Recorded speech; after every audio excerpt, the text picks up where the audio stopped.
Hola amigos, ¿cómo están hoy? Espero que estén muy bien. Bienvenidos a un nuevo video sobre las notas MIDI. Hoy vamos a hablar de algo fundamental en la música digital, las notas MIDI. ¿Qué son? ¿Para qué sirven? ¿Cómo han evolucionado desde los años 80 hasta hoy? Te voy a contar cómo usar las librerías MIDI para mejorar tus canciones. Así que sin más que decir, ¡empecemos! Primero, antes que nada, ¿qué son las notas MIDI? A diferencia de un archivo de audio, una nota MIDI no tiene sonido por sí sola. Es como una orden o instrucción. Le indica al software o hardware qué nota tocar, cuándo tocarla, qué duración tiene y con qué intensidad va a tocar esa nota. E inclusive puedes indicarle con qué instrumento o instrumentos puede tocar esas notas. Prácticamente es como una partitura musical. Y lo mejor de todo es que es editable. ¿Qué? ¿Te equivocaste cuando grabaste una nota con el piano? No importa, porque la puedes cambiar fácilmente. ¿Quieres cambiar la tonalidad de una nota musical? Puedes hacerlo. ¿Quieres que suene más fuerte o más suave? Puedes hacerlo.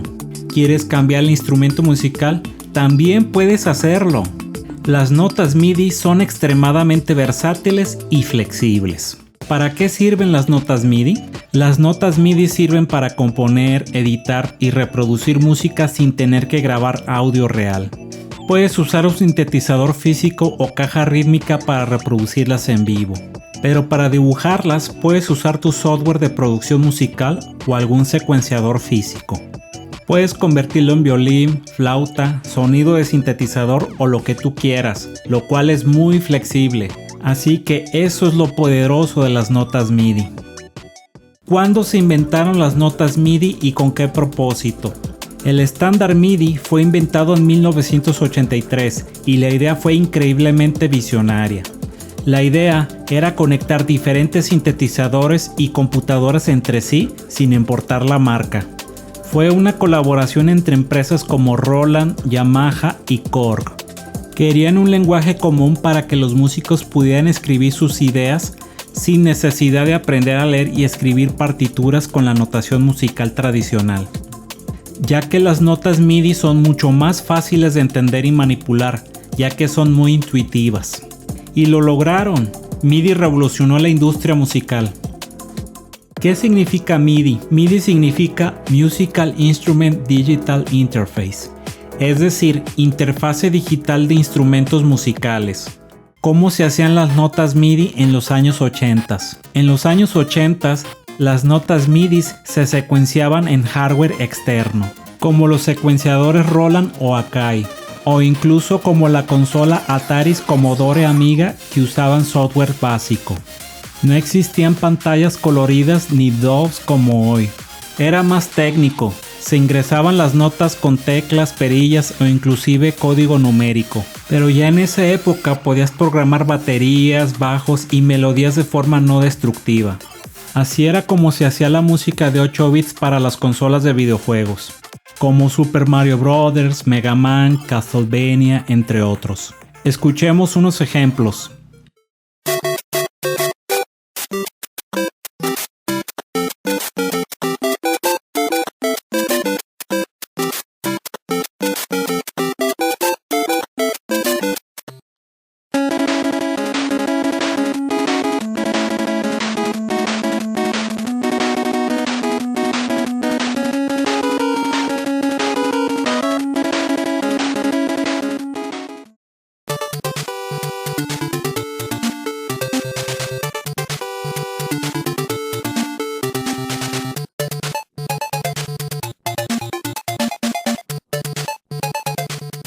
¿Cómo se hacen las notas MIDI actualmente?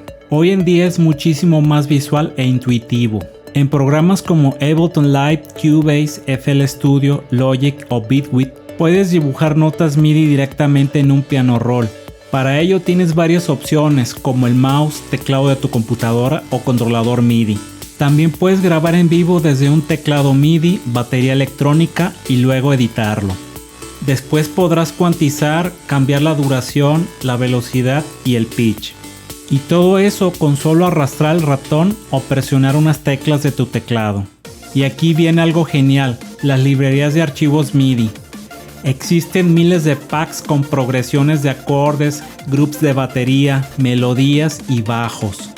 Y lo mejor es que los archivos MIDI pesan muy poco, son portables y funcionan en cualquier software de producción musical y sistema operativo. Puedes descargar un archivo MIDI, arrastrarlo a tu proyecto y adaptarlo con cualquier instrumento virtual. Es una forma rápida de inspirarte o de arrancar una idea. En resumen, las notas MIDI son el lenguaje secreto de la música digital. Son flexibles, editables y siguen siendo una herramienta esencial después de más de 40 años. Gracias por ver el video. No olvides darle like, suscribirte y activar la campanita para más contenido sobre producción musical. Nos vemos en el próximo video. Bye.